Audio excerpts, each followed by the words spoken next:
Hey everyone, Stacey Spivey here with Channel 7 News Daybreak. Have a very exciting guest with us today, Miss Ashlie Atkinson. Good morning. Hi, Stacy. How's it going? Great. So thrilled that you're here. Oh, I've thanks. told you this all day that I'm such a huge fan of you and your work. So to be able to meet you in person has been so special. Well, I hope it's not underwhelming You are meeting me in so person. kind. No, you're amazing. Right when I heard your voice, I was like, oh my gosh, she's here. You sound like your character, which it's crazy to me to think about. You're from Arkansas, born and raised. Yeah, yeah, I, yeah. I, I can't hear it at all. Oh, it happens. Certain words, like I cannot say potato without like Mm-hmm. getting in there, you know. Yeah. And the longer I'm here, my husband loves it. My husband's from outside of Detroit, but we live in Brooklyn, New York, and so every time I'm down here for longer than a week, I come back and he's like, "Ah, I love it. Just keep talking like that." You know, he Yes. really loves an Arkansas accent. I always say the Arkansas starts coming out, Hmm. especially if you have a drink or if you've just been here for a while, you're really tired. My Arkansas definitely comes Yep, out. having a drink, being tired. When I'm on the phone with my mom, and like if I'm in New York and Mm-hmm. she's here, and then I get off the phone, I'm country for like the next 20 minutes at least. I'm sure that people that you've worked with hear that come out. What do they say? Oh, yeah. We have a guy on Gilded Age, Howard Samuelson, who is sort of the dialect coach that keeps us all on point. He works with every single one of us. And when we have guest stars on, he sort of gets them in the line with the speaking of the show because it is this very mid Atlantic standard American thing that was very elevated and very late 1800s. Um, but he always gets on to me for Fur. fur instead of for. Um, my E's turn into I's. Like I'll say, like pen, pen, and pen for like Mm-hmm. pen, pin, and I don't even remember the third one. Pan. Pan, yeah, Pan. It's it's all all sort of pen. yeah, it's all pan. Mm-hmm. Mm-hmm. Every single one. I always heard someone would call me out for July instead of July. Oh yeah. July. Mm-hmm. Yes. Insurance, umbrella. Those are things Oh that I my gosh, say, so and they're funny. like, that's weird. And Yes. I said lawyer the other day. It was like cut. Really? How funny. Yeah, I didn't even think. I said, well, how? And for some reason, I couldn't think of the other way to say it. You know, I was like lawyer. I I don't don't know either. understand. Like, what's the problem here? So You how do know, you say it right? lawyer. Oh, so fancy. He has retained counsel. The lawyer will be arriving in 15 minutes. Yeah, it's Love it. that thing. Yes. You know, thank you, Howard. He gets very frustrated, I'm sure. I Yes. keep him in business. Well, speaking of fancy, you get to wear some fancy costumes and everything in the Gilded Age, which is what we're talking about, the show that you're on. It's Yeah, on HBO. streaming on HBO, this third season.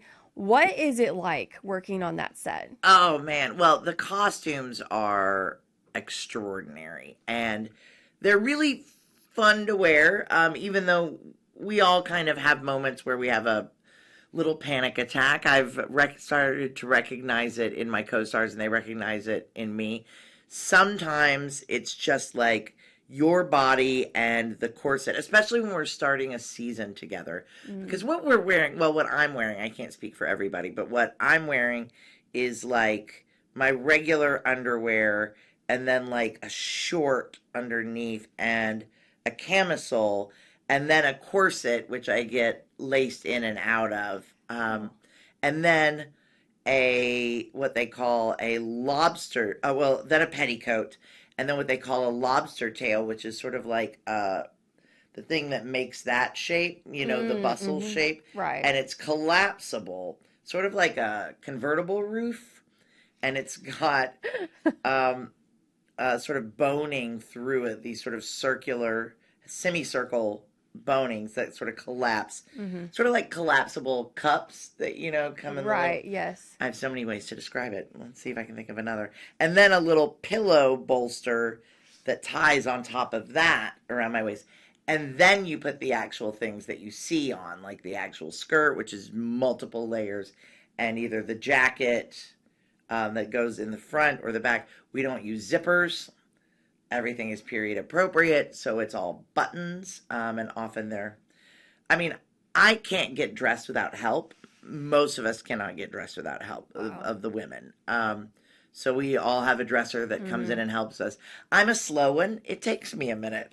Like some people are like whipping in and out of those things, but I'm like, I'm taking my time. So, I mean, they're beautiful, but yeah, that does sound pretty but they're uncomfortable. so gorgeous, and you Mm-hmm. really do. I was initially a little concerned because the time period and the excessive wealth Mm-hmm. of these people. I was like, okay, so I'm gonna have to.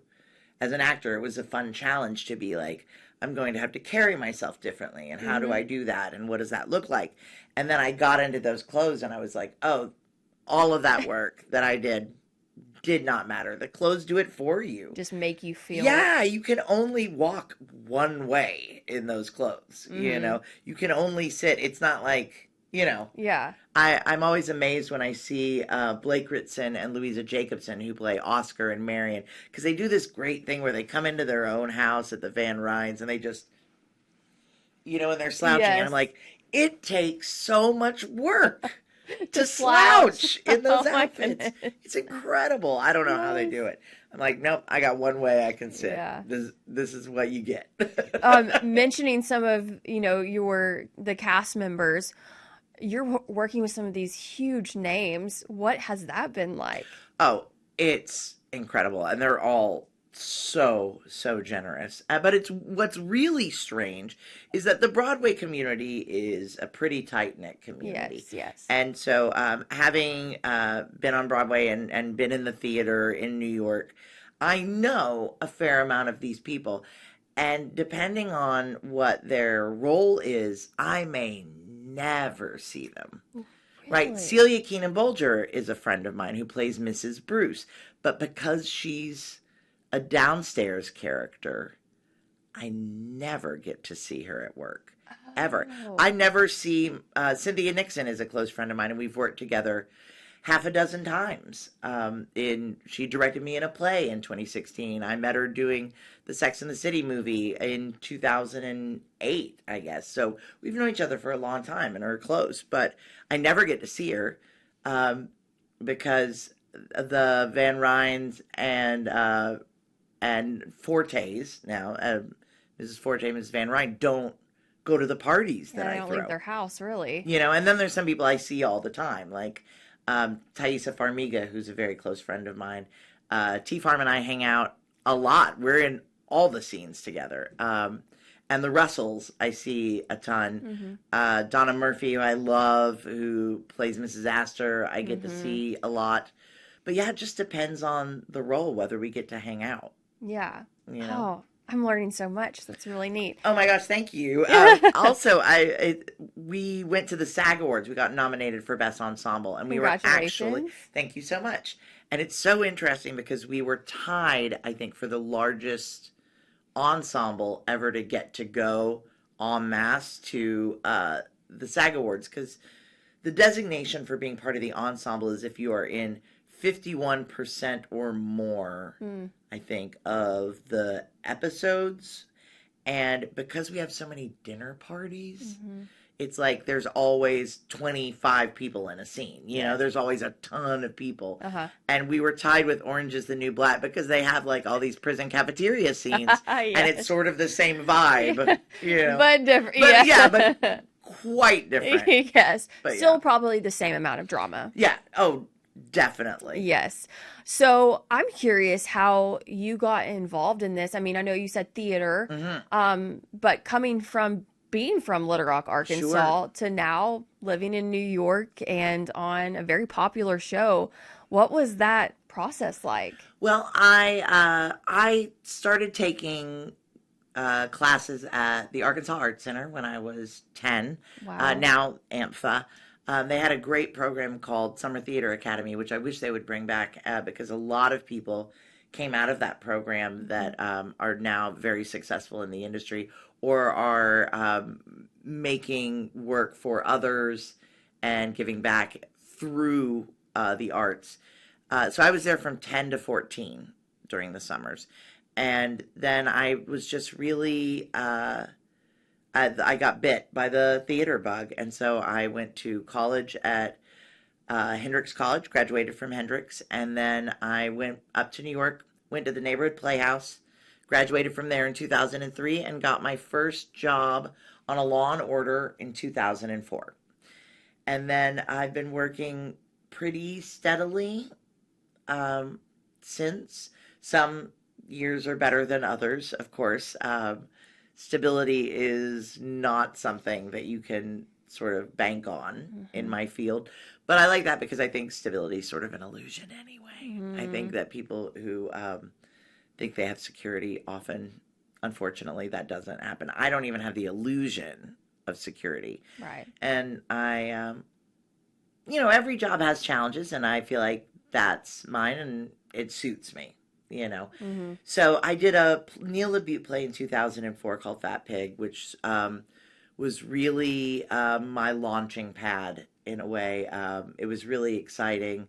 A brand new play by a really popular playwright with Kerry Russell, Andrew McCarthy, and Jeremy Piven were the other 3 cast members. And I was a year out of acting school. Like, nobody knew who I was. And this was Jeremy Piven's first season on Entourage. Kerry Russell had just come off Felicity. Like, it was a very heady time. And I learned a lot, and I just try not to be a jerk and work hard and not take it for granted. And so I've just gotten to do this pretty consistently.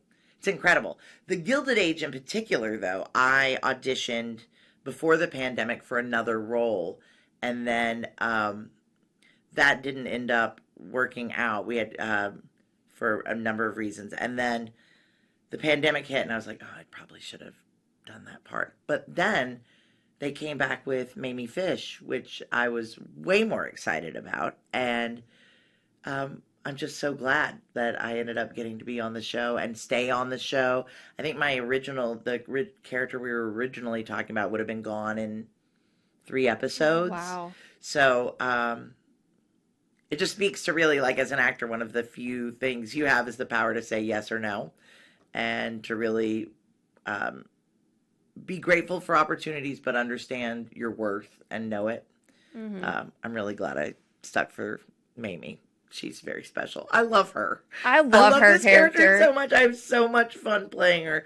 I just feel like she gets to tell a lot of truths. I mean, she's messy. She's very messy. She's messy. She knows all the tea. She lives for the drama. She does. I think that's why I like her character so much. For sure. I mean, she simultaneously is semi-abiding by the strictures of the time, but you get the sense that she would love it if it all just blew up in everybody's faces. Of course. I don't think she takes anything too seriously.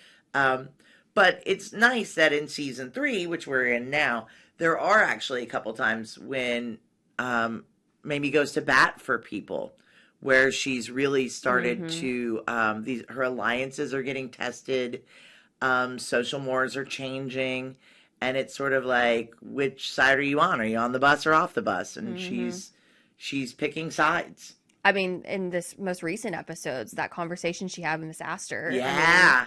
That's a tough one, man. Like, Lena Astor ran the 400. There's a reason it's called the 400, because apparently that was the number of people that could fit in Caroline Astor's ballroom. And she handpicked all the top influential people at the time. Absolutely. Now, historically, there's a moment where Caroline Astor falls out and stops leading the 400.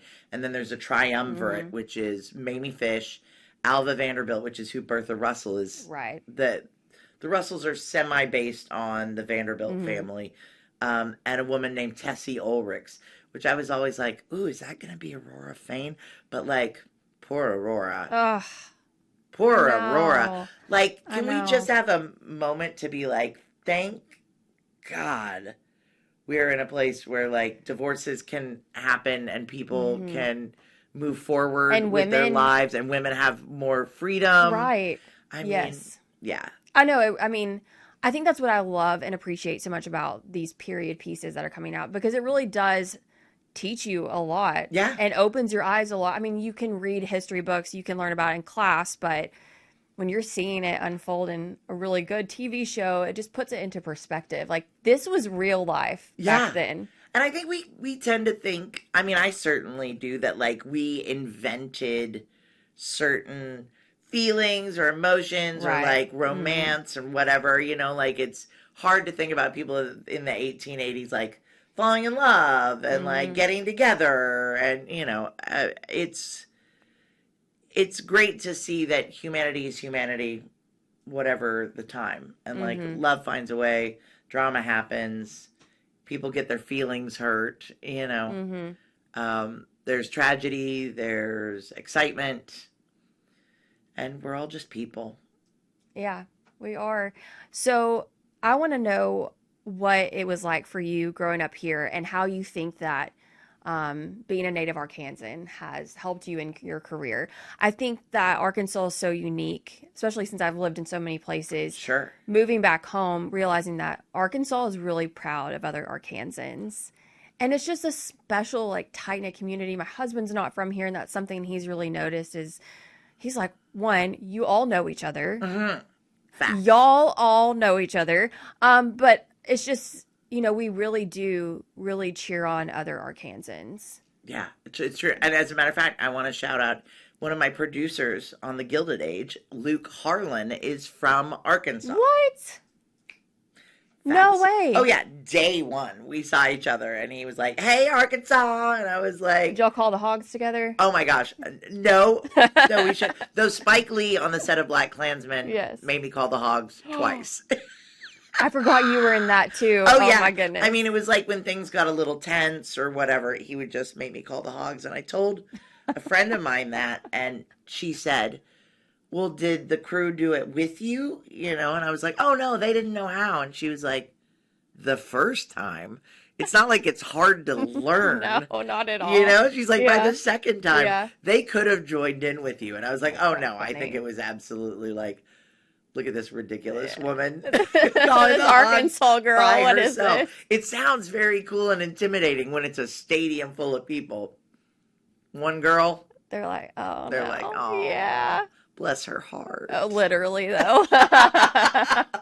Which is one thing that, like, Arkansas, I will always understand subtext.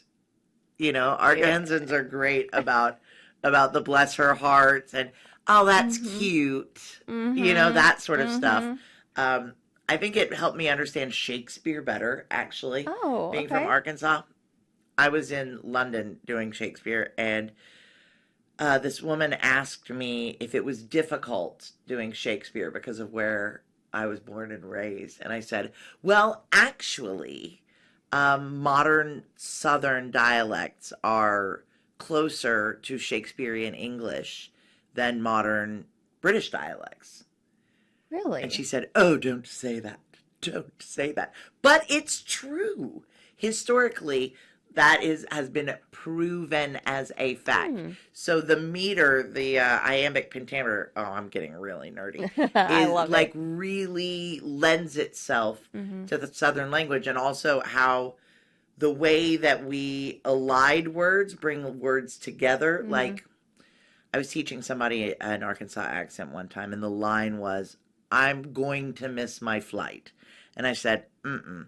So you're going to take that G out. What we're going to say is, I'm going to miss my flight, right? I'm going to miss my flight. Mm-hmm. That's Arkansas, Yes. I was like, just cross those G's out. Those G's do not exist anymore. Yes. But that's what they do in Shakespearean. Some things get really drawn out and some things get contracted. Mushed together, yes. Yeah, and elided and pushed together. And so it's a natural fit, That is so cool. Yeah, but also like the people, I don't know.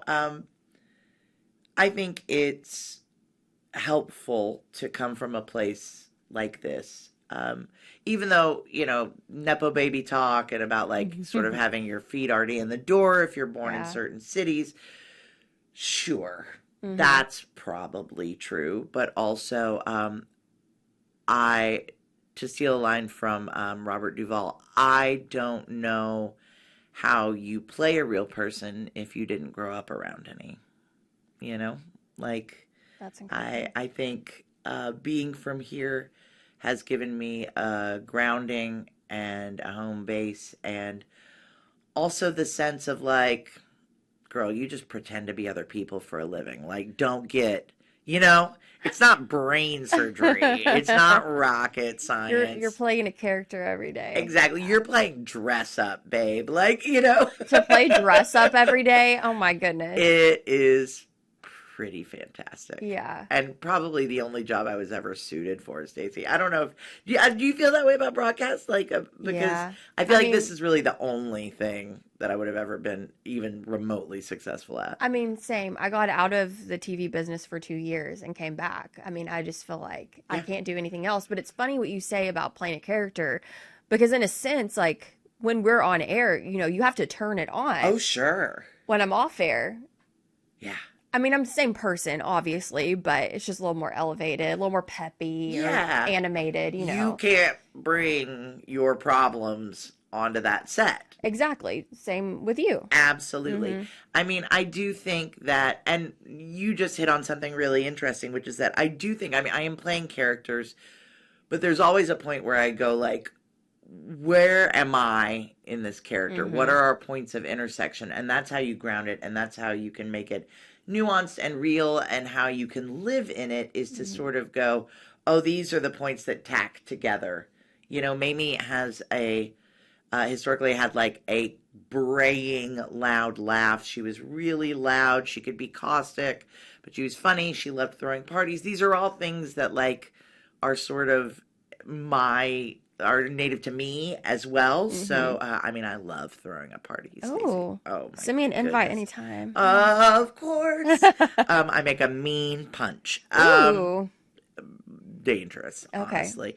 But so you find ways that you're similar, and then you can sort of hang your hat on those and figure out the ways that you would live in those circumstances. Right.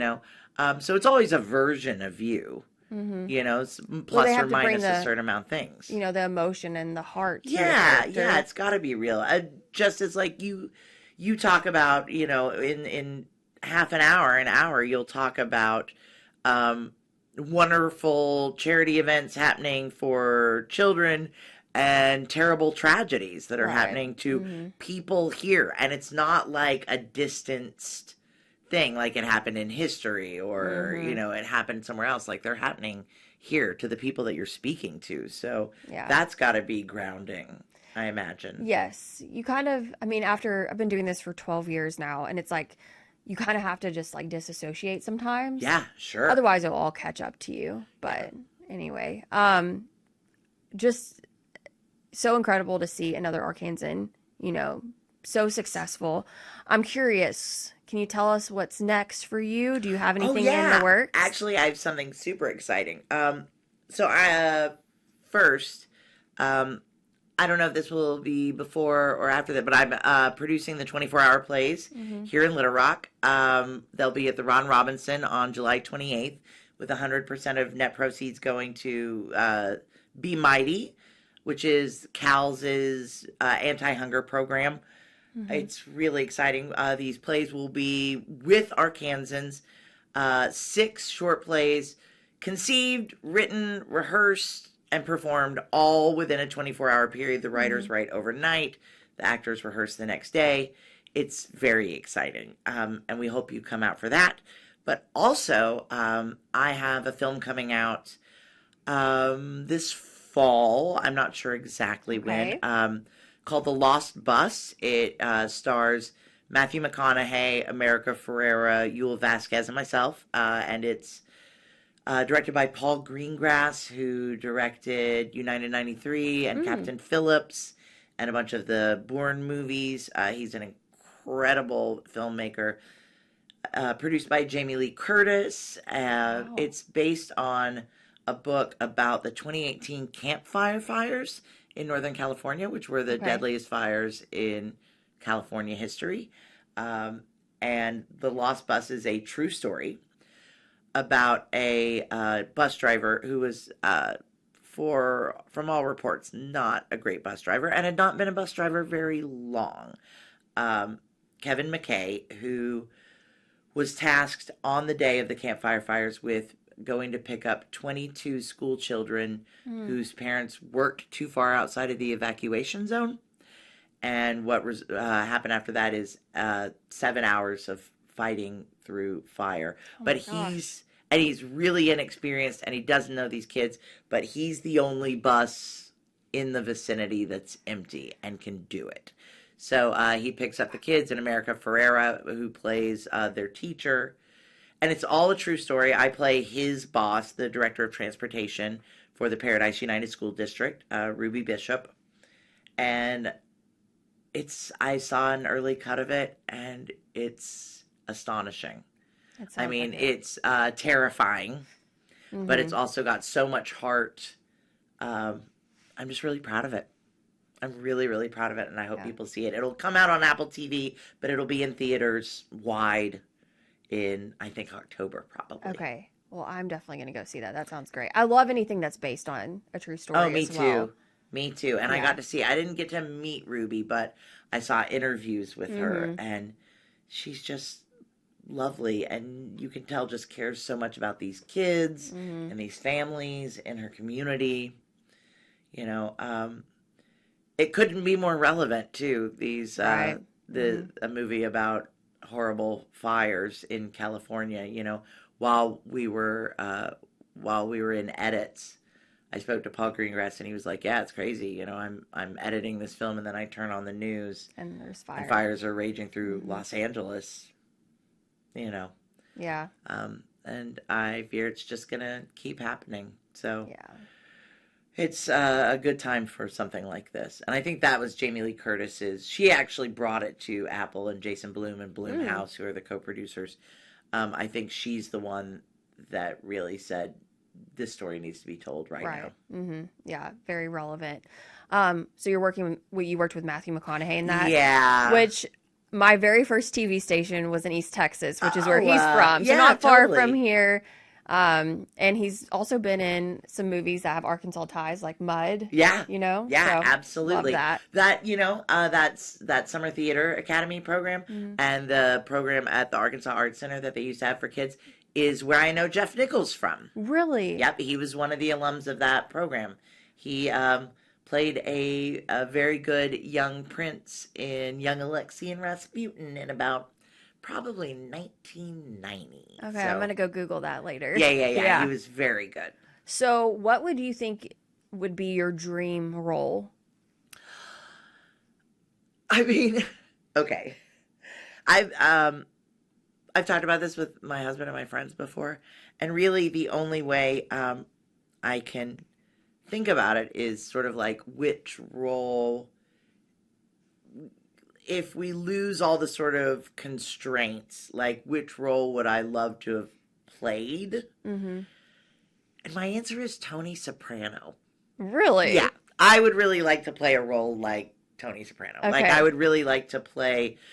first of all, he gets so much time to develop that character. That's 7 seasons of seeing that character every single episode. He can live a whole life as that guy. You know? You can see every shade of every color in that character. I also... think it's really interesting to take a trope like the idea of a mob boss and then put him in therapy, and he's dealing with his mother and with aging and with his wife being unhappy with him and his mistress being unhappy with him and his kids growing up, and, you know, like sort of taking characters that we are used to seeing as one-dimensional and making them expansive, I think, actually increases all of our capacities to see each other more truly. I also just love characters that can be fully formed and also like have sexuality about them, but don't necessarily have to be primped. Like, he is a character that has all of these sort of romantic relationships, but he's also, like, in his bathrobe picking up the paper at the end of the driveway, sitting around in an undershirt and boxers. Like, I also have to admit that I have had a huge crush on James Gandolfini. Well, So that probably has something to do yeah, with that it might too, have something to right? do with it. Yes. Yeah, probably. But I like complicated characters. I That really makes do. sense. Um, They have a lot of layers, like an onion, right? yeah, yeah. I think people have a lot of, Yeah. and when things aren't layered, it's either because you don't have time to explore that character or the writing's not very good. And I've been really lucky to do shows with a lot of great writers over the hmm years. Yeah. Yeah. Okay, so some just quick questions to kind Yeah, of get to know you a little bit for better. sure. What are you binge watching right now? Oh my gosh. So we just finished Hacks. Ooh, is it good? Oh, it's so great. Gene Smart is so special. Mm-hmm. Like, my car is named Gene Smart, by the way. I should just tell you that. I didn't have a car for like 20 years. My dad passed away in October of 2022, I'm and sorry. thank you, I appreciate that. And I ended up with his car because my brother and sister live down south, and of course they already have cars, but I didn't because I live in New York City. So I got Mm-hmm. my father's 2011 Lexus. It's crazy, and I named her Jean Smart because she is not maybe the newest model, but she is still beautiful and she is I luxury. love that. That She is so reads amazing. expensive, but she's from 2011. You know, That's so great. yeah.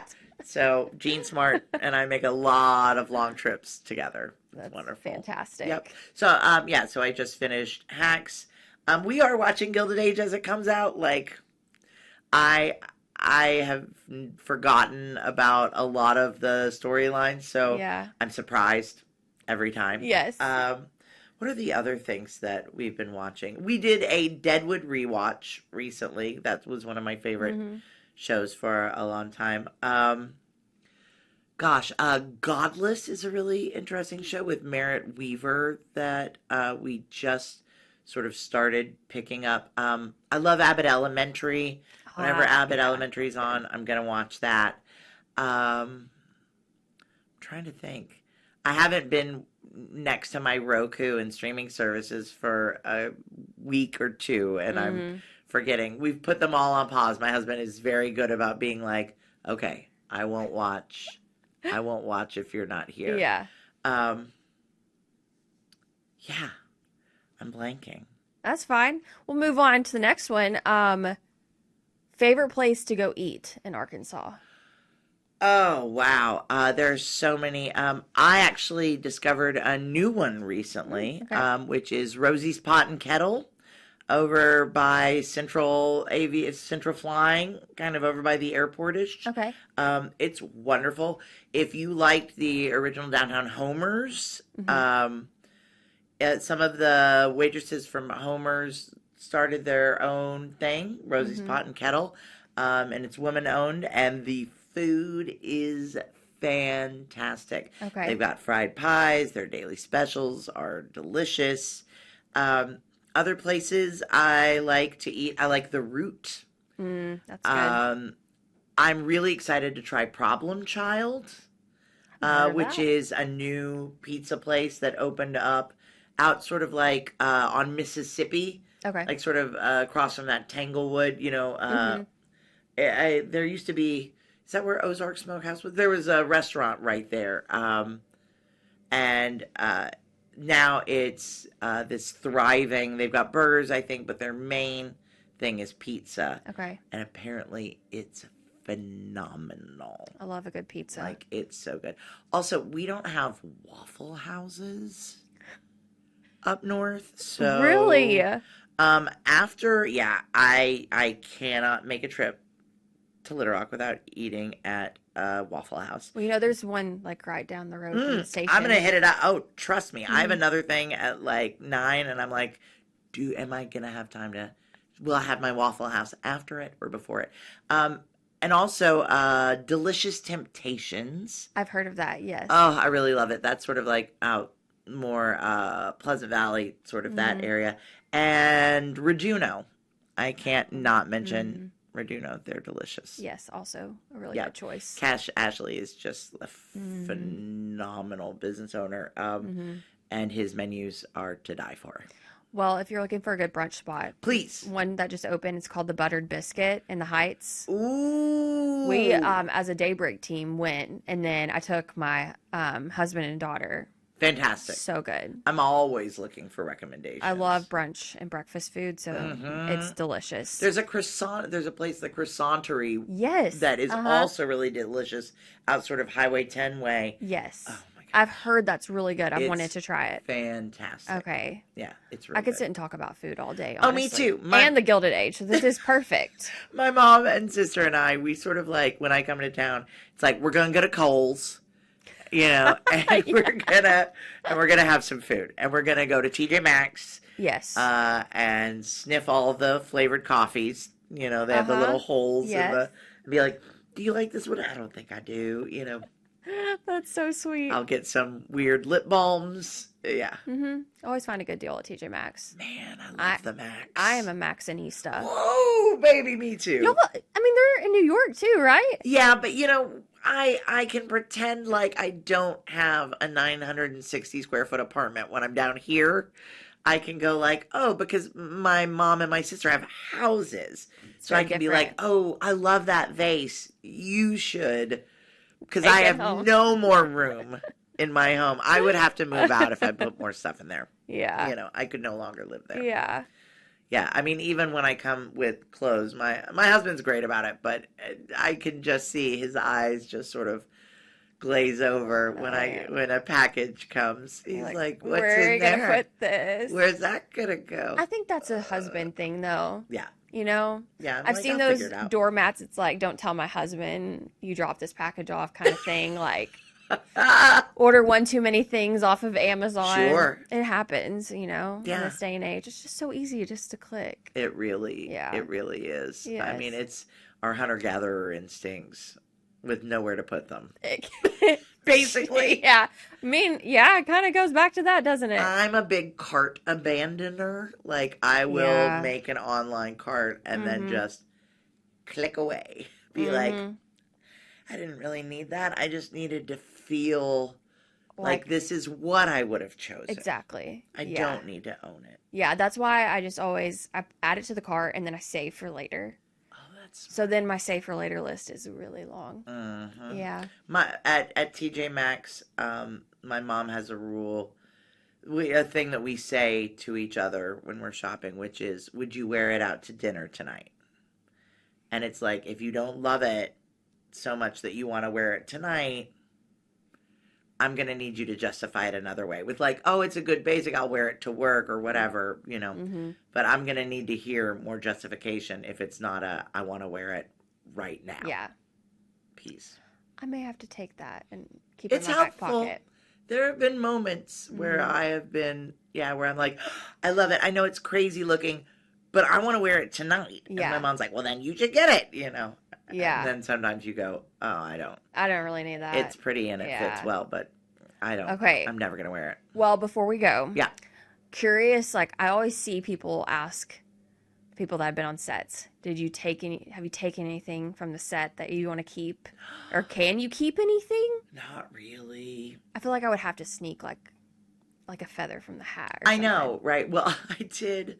This is me coming clean. I did wear a pair of earrings home. By accident, of course. Oh, no. It was by accident because, like, you don't know, like, what's rented. Like, these are, like, artifacts. You know what I mean? A lot of this stuff comes from rental houses, like the tiaras and the jewelry. Like, you can't take that stuff. Yeah. That stuff did not come from TJ Maxx, you know? I wore a pair of earrings home, and I have them in a box in a very specific place in my jewelry chest to be like, these have to go back. Like, I have to give them back because I wish I could keep them, but I absolutely cannot. Can't, yeah. No way. But, you know, the Gilded Age folks are really nice about giving swag gifts. So I got, like, a really nice insulated, like, Patagonia that's got Gilded Age on it. In season 2, we got great like all weather poncho like Mm-hmm. jackets from North Face. Like they're really good about giving you swag so that you don't Take the steal stuff. it. Yeah. Also, like I couldn't even steal an outfit because then I would have to steal like the voluminous undergarments that go under it. I'm like, Yeah. where the heck am I gonna wear that Yeah, thing? I know. You know, That's true. there's no way. Yeah, but still, I know. it'd be so hard. I know. The jewelry is really And the tough. tiaras. Yeah, sometimes I'm Beautiful. taking a necklace off and I'm just like, I Can't- love you, baby. Mama loves you. I'll see you later. I'll see you in a couple episodes. You know, like, Yes. so sad. Well, I've had so much fun with you this Oh, morning. me I too, literally Stacey. could talk to you for hours I know. about I'm like, everything. you want to go to Waffle House? What do you got to do? Absolutely. I mean, we can make it work. Let's go. Butter biscuit sounds great. Let's hit it. Either one, but you gotta get some Waffle House while you're here Yeah, for sure. for sure. I got it the day after my wedding. Like literally, my husband and I got married at Whitewater Tavern here in Little Rock. They're old friends of mine, the owners. And then the next day we went to Waffle House on our way out of town. We were like, we Incredible. have to. Gotta hit it. Incredible. Yeah, gotta get those waffles. Got Well, to. thank you again. Best of luck with everything. Thank you so much. You're Stacey. welcome. It's a pleasure. Yes, and of course you can watch The Gilded Age on HBO Max.